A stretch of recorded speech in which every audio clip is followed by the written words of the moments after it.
The vast majority of people can't comprehend why an ordinary person would spend their time trying to change the world. Far too many folks would regard that as folly, as eccentricity, as hubris. But most people don't give too much thought to what goes on in the world. But Dave did. And most people wouldn't put in sincere time and effort to make things better. But Dave did. Because Dave understood that something so utterly dear to him and his world was in mortal danger. So he couldn't just turn away and do something else with his life.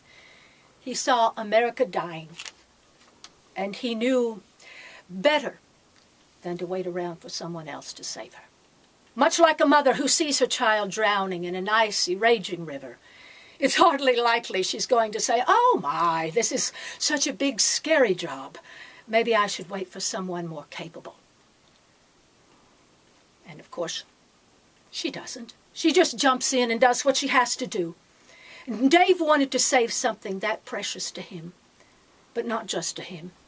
He understood that all we value and the quality of all our lives is dependent on maintaining the hard-won rights, freedoms, and justice we assume will always be there.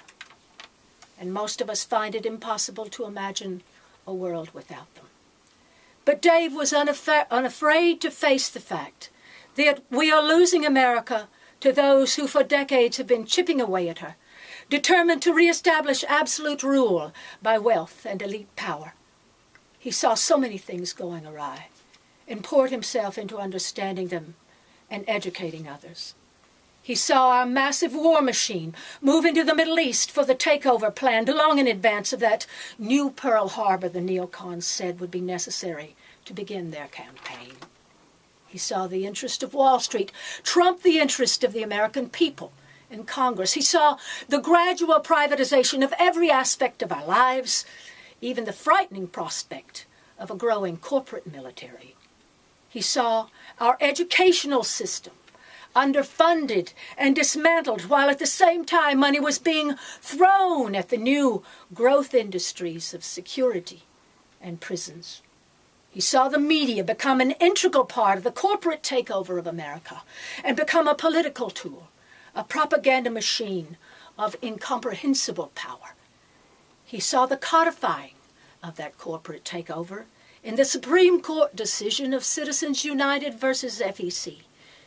He saw the insidious erosion of our rights, our privacy, and our freedoms, plus the ominous threat of labeling those openly opposed to government policy as domestic terrorists. He saw this and so much more.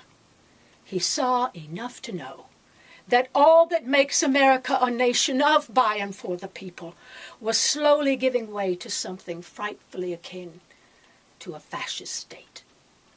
And he couldn't live in peace knowing America was drowning in that icy river. So he jumped in. He read, and he studied, and he thought, and he got out and got involved, and he stayed involved. And at some point, he became transformed into someone who understands their life as a part of the whole, unsatisfied and frustrated to live only for oneself. Such is the danger of an inquisitive mind, a caring heart, and an integrity unwilling to compromise the truth. No, Dave didn't become a man with a mission just for his own sake, but for all of us, for his country and his world.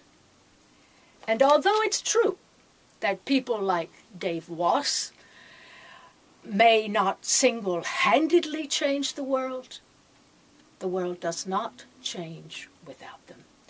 For it is the unsung hero that keeps the ground fertile for change, that keeps enough light in the world so humanity is not utterly consumed by the darkness of greed and power. And I will be forever grateful for that glimmer of light that Dave brought to our world, and for the simple dearness of his being.